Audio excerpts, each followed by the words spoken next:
بسم الله الرحمن الرحيم waxaan halkan kaga hadlayaa aniga oo wata magaca ciidanka asluubta waxaan halkan kaga hadlayaa dhacdadii shalay ka dhacday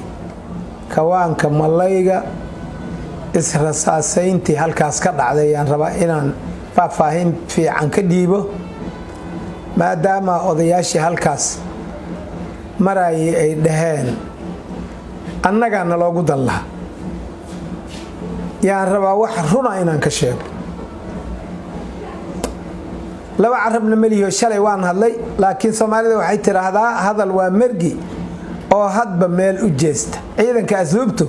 faalan ka dhiibaya waa ka warbixinaya maadaama taliyi ciidanka asluubta ana ciidanka asluubtu waa ciidan qaranka Soomaaliyeed ayay meesha u joogan hawshii loo idmadayna hayaan inta gooboodo ay degan yihiin hawshaasay ka wadaan uma joogaan inay qof ku dhibaateeyaan uma joogaan inay qof Soomaali ah ku dilaan muwaadin Soomaali inay ku dilaan uma joogaan darajo kasta ha wato ama ha soo wara ama ha soo mar ama hadda ha haysta darajada inay ku dhibaateeyaan uma joogaan waxay u joogaan inay ilaaliyaan amniga qaranka iyo ummadda gaar ahaan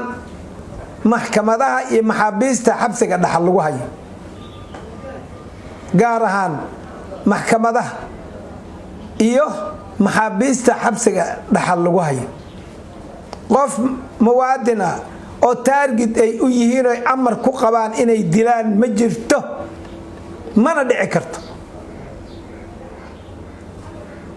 tiri aniga la igu sugaayay meesha kelmadda ayada raali gelin ha ka dhiibeen waxaan leenahay waliba mas'uuliyiintii wadanka soo martay meesha ugu sareyso arimaha ku hadlay ciidanka waa ciidankoodii raali gelin ha siiyeen ciidanka asluubta waa ciidan aan qabiil u shaqeynaynin waa ciidan aan arimo qabiil ka qayb qaadanaynin una tagaynin kaliya ku eg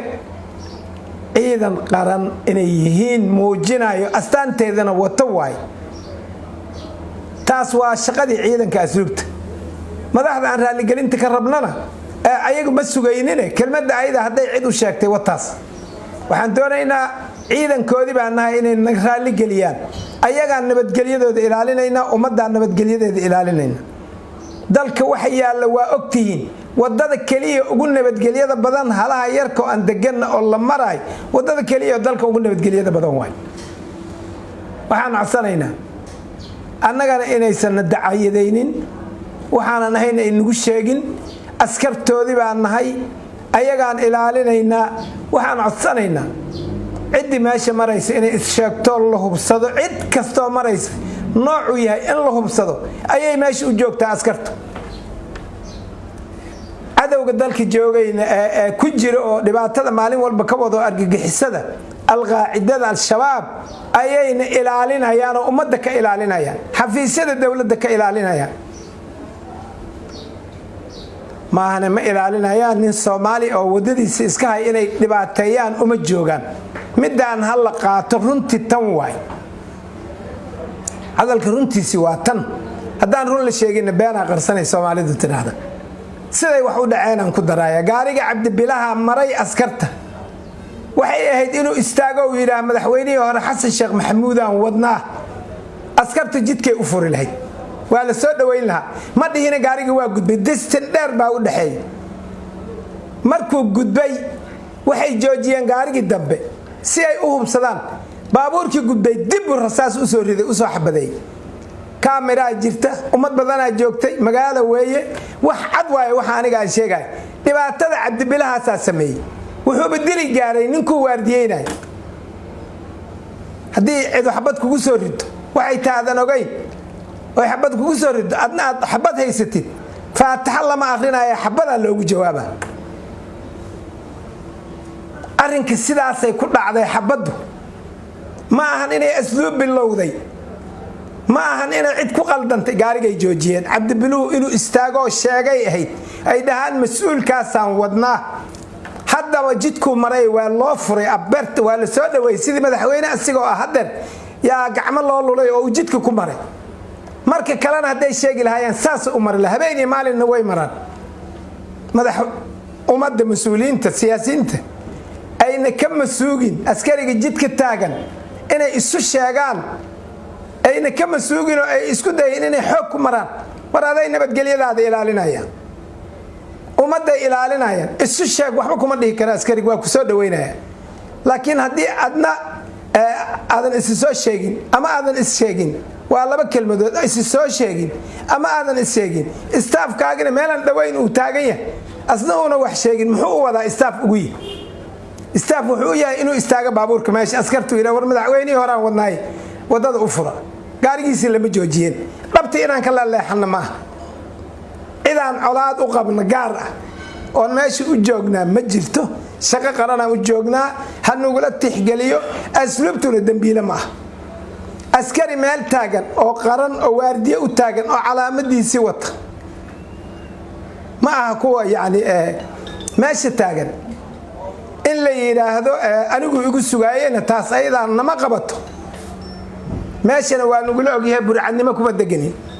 ciidan qaran baan nahay oo meesha degan oo aagaas lagu ogyahay cid walbana waa nagu ogta noo ogolaada inaad istaagtaan oo sukaan sheegtaan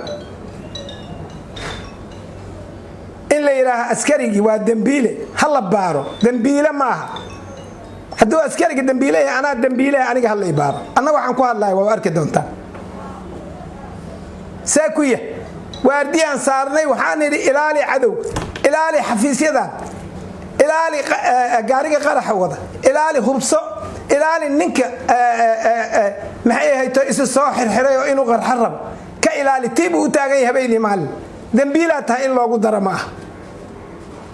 مدكالي وحاميش مراي مدحويني هوري حسن الشيخ محمود madaxweynaha waxaan ka codsanaynaa inuu xasuusnaado askartiisa inay tahay kuwa shalay madaxweynaha u ahaa maantana uu raadinayo inuu bari u noqdo inay tahay inuu xasuusnaadaan ka codsanaynaa waxaan leenahay cid kastoo meeshaas marayso oo muwaadina oo run sheega askartaas waa dhibaataysan yihiin in gacan la siiyo waxay ilaalinayaan adowgii dalkan qarxinayo oo la soo kuusay oo 2000 oo nin tiradooda gaartay yaa meesha ku jiro ilaalinaya hadii meesha ayda la furbad xeebteeda loo soo baray xabsiga waa la qabsanaya hadii birta sokol la qaado maxkamadaha la galay waad ogtiin hadda ka hor inta loo soo labistay darajo ciidan Soomaaliya yaa maxkamadaha la weeraray annagoo tiika aan baqaadayna waxaan ku amarnay darajo kasta watay ninkii idin soo maraayo hubsada halal la siistaa liila hal hubsada shaqadooda ay meesha u joogan wabillahi tawfiiq